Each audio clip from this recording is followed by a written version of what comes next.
The sights and sounds of high school football. It's time to usher in a new season. Thank you. Thank you. Thanks a lot. Sir, it's mixed. There's just like peppers and onion mix. So what do we need to take for it?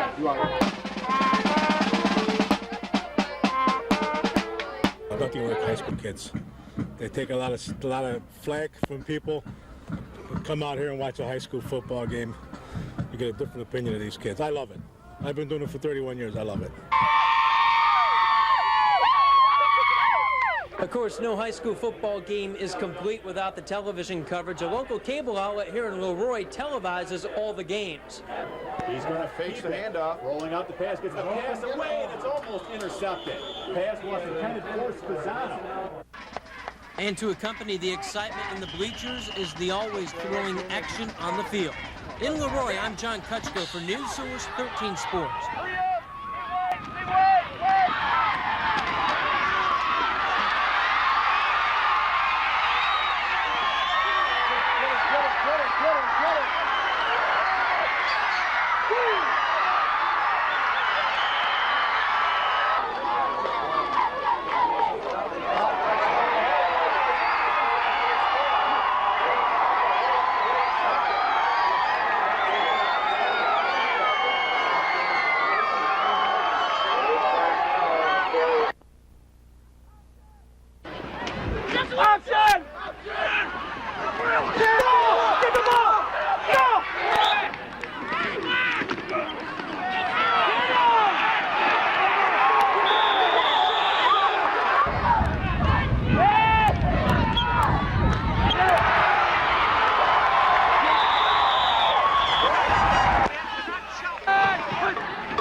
It's a real big ball game for us. Olympia's got a real fine team. They're well coached.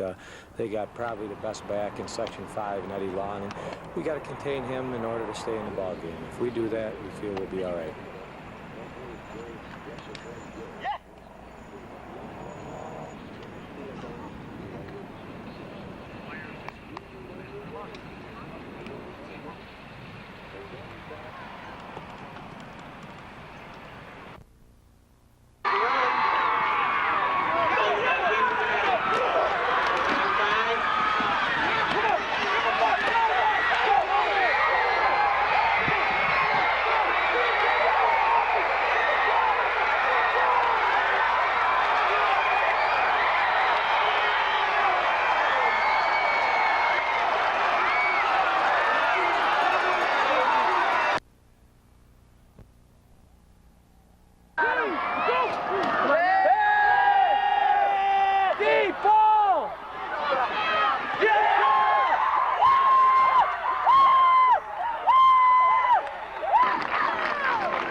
First quarter.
Same one.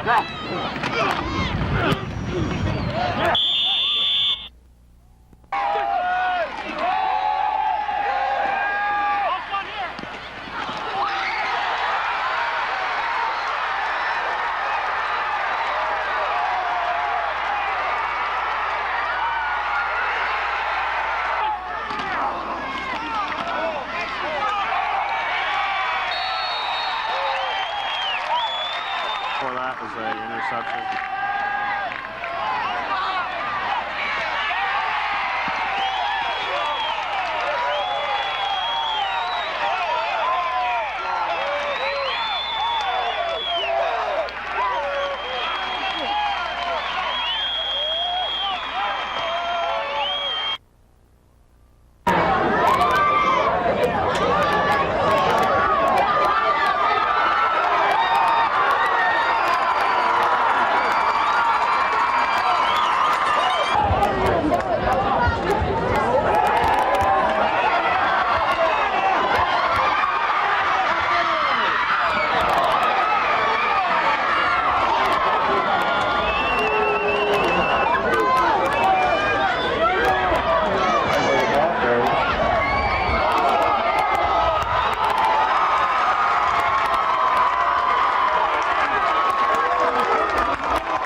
Photographer Tom Maloney took in some high school football action this weekend. He loves to get close to the action. Hey, Tom, here they come. Tom, look out. Tom. Good tackle.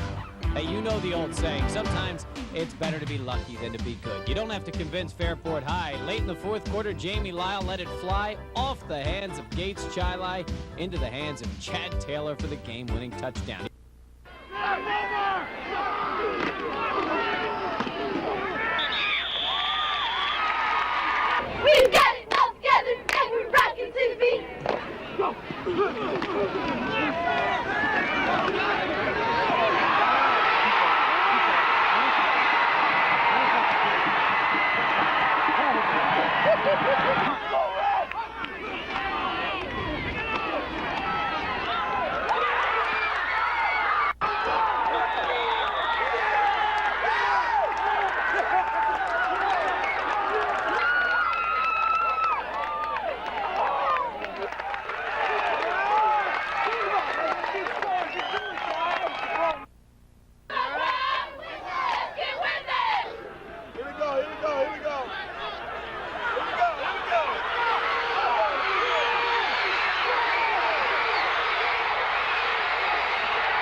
this is like the World Series or something. That's a really big game for us. We haven't won in a long time. They're a really good team. You got to respect them, but we're just looking forward to going out and doing it this time. It was Maroon and White Day at Lyons High School. All of the signs pointing to tomorrow night when the football team and all of their fans will make the 8-mile trip down Route 31 to meet their biggest rival, Clyde-Savannah. Always being the underdog helps too. You really have to watch out for the #1 team, but when you're winning all the time, you don't get the sensation of losing. And it's like you always get what you want. This time it's just different. It has been 8 years since Lyons beat Clyde on a football field. That's a long time to give up bragging rights to your next-door neighbor. Been talking about it for a long time because, you know, we want to win because they beat us on our homecoming last year. It's been so many years, too, since we beat them. And now we're undefeated, and we want to stay undefeated. This is our big day. Definitely. And also, you'd probably get to brag all the way to a basketball season. Yeah. But you would. Through basketball season, too. But you wouldn't rub it in. No. Oh, of course not. A lot of pride on the line. Our undefeated record, and Clyde has lost once, but it really doesn't matter what the record is. This is a very old traditional rivalry, and both teams are looking to win the game to maintain the pride and do it for their school, so to speak.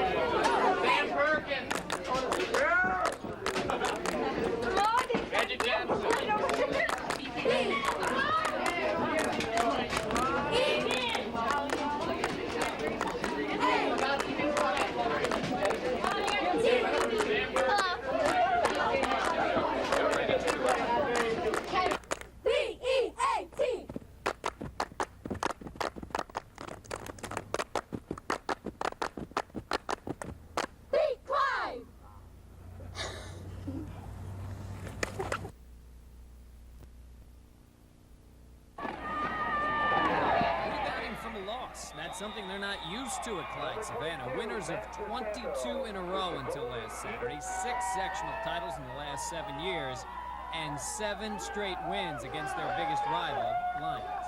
It's one of the games that everybody around Wayne County and people have looked forward to too. So it's one of the big things that everybody's looking forward to. All the teammates, all the classmates. Everybody's going to be out, going to have a big crowd. We hope they comes out in our favor. The students at Clyde are well aware of the winning tradition of their football team. They hear about it all the time. Do your parents ever talk about the games? Do they remember the games? What do they say about the games? They tell about how their grandfathers beat them and how their great-grandfathers beat them and everything, and they just tell us we have to go. With everyone here pulling for the home team, it seems strange to find someone wearing the maroon and white of Lyons. Jacket in this building the night before the biggest game of the year. It's my boyfriend's. Do you feel guilty at all? It's basketball. But it says Lyons. Yeah. Do you get any abuse for this? No, not really. I'm on Clyde's side. What do you think? Clyde principal Tony Patanzo once played in this great rivalry when he was a student at Lyons. Of course, I'm a Lyons alumni, and I was on one of the very few teams of Lyons that did beat Clyde-Savannah, and that was back in 1962. I don't want to date myself, but that was quite a while ago. 21 years ago, my allegiance has changed, but I have children that went through the Lyons School District. I have a daughter that's a sophomore at Lyons, so I go home as well, but there's no question where my allegiance is.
The Newark Reds got their momentum early on. In the opening drive, Steve Brown took this handoff 64 yards for an opening touchdown to give them a 7-0 lead.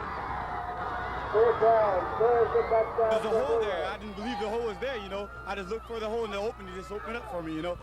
This speed came in, kicked it, and I just got it right there, you know. Felt good.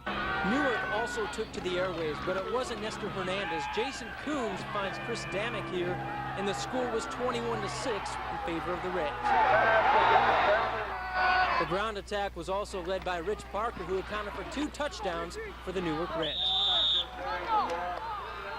Seems like the last 3 weeks, you know, we've been able to run the ball, you know, kind of at will against teams. And, you know, we've got some good runners. We knew that at the beginning of the year. You know, we fooled around with passing the ball a little bit tonight, but I guess we just weren't timed. Our timing wasn't right. So the Newark Reds uphold their #1 seeding with a 27-6 win. They now await the winner of the Wilson-Waterloo game. Wilson came out in a driving rain and opened the scoring when Woody Banks scored his first of 2 touchdowns for quarterback with a long run to give his team a 6-0 lead in the first quarter. In the second quarter, Waterloo finally got on the board after recovering a turnover. David Cooley takes it in to cut the lead to 14-7. In the fourth quarter, Luis Rodriguez got his second touchdown of the game for the Wilson Wildcats. That made the score 28-7, and that's the way it ended. Wilson advances to the championship game against Newark. I'm John Kutchko from News Source 13 Sports.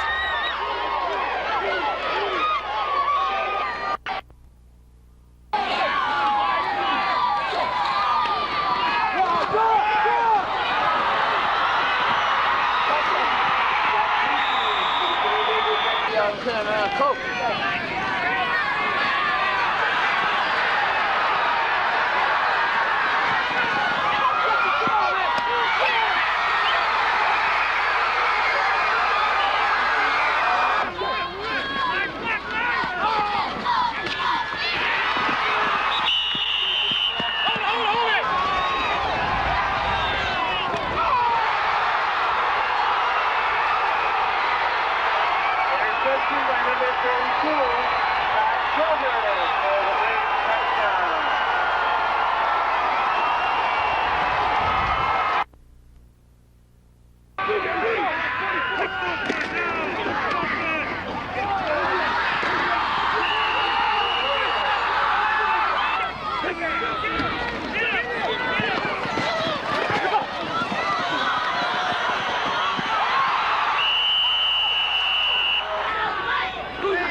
Now keeping the ball.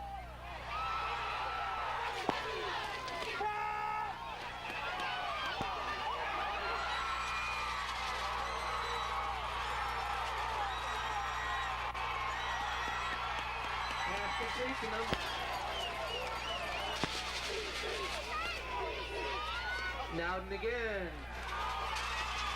for the touchdown for Gates Skyline.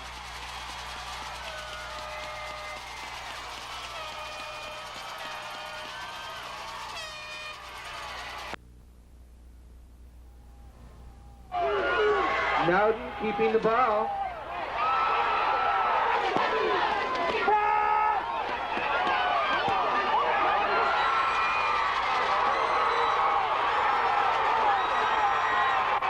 Yeah, the conditions were as bad as we've ever played in, but kids seemed to enjoy it, and they played real well in it. So, you know, we're just happy to be playing in a championship game again.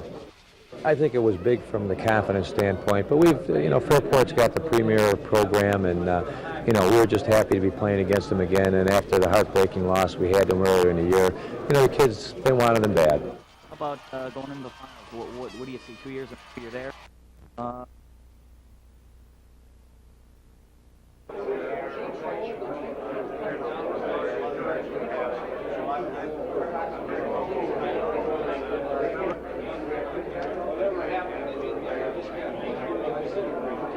The only thing I can control is our off-season work habits and how we approach getting ready for each opponent. And, you put a certain amount of pressure on yourself to try to excel, but it wears thin after a while. You just go out and prepare. It's the only thing we can do.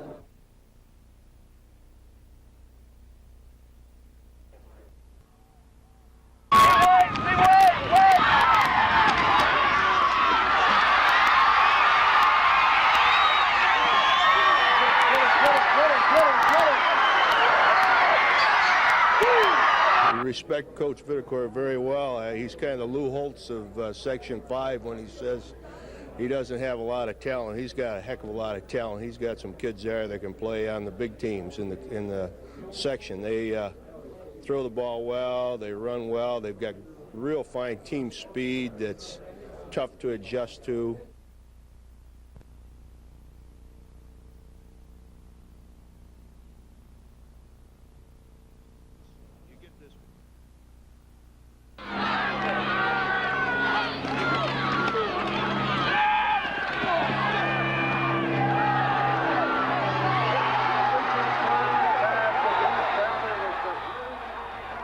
Our senior class just has done a real good job. They're a real close team.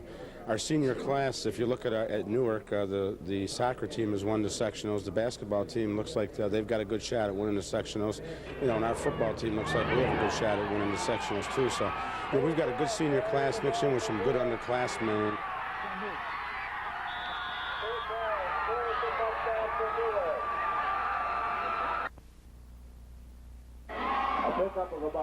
The Class C final between Clyde-Savannah and Cal-Mum was tied in the second quarter when Derek Carnevale hooked up with Wes Smith for this score.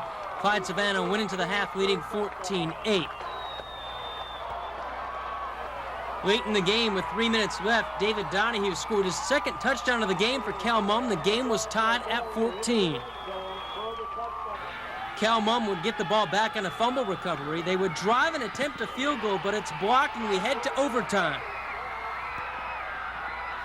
Each team gets 4 downs to score from 10 yards out. Cal-Mum was rejected, and on the Golden Eagles' first play, Carnevale hits Wes Smith for the game winner. I'm emotionally and physically exhausted. Just what a game from start to finish. Cal-Mum deserves a lot of credit.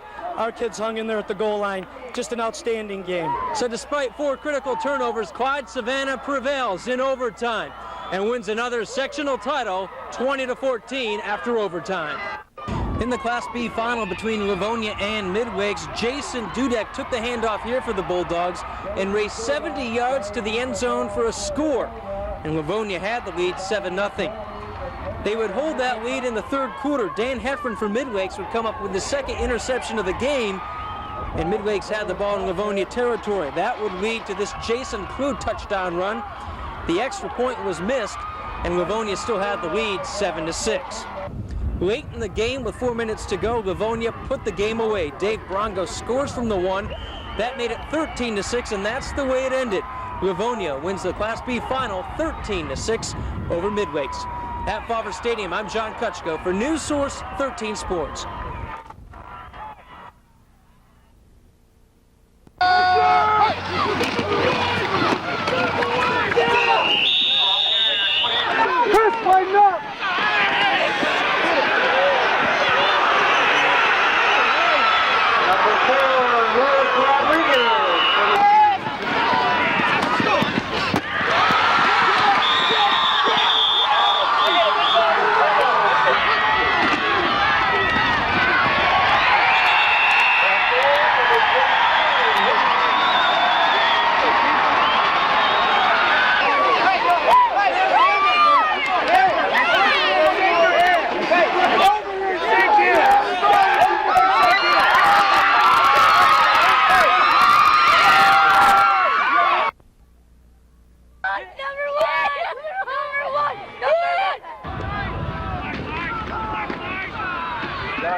pass completion. Complete to Ben Ortiz for the Gates Chi-Li touchdown.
Far.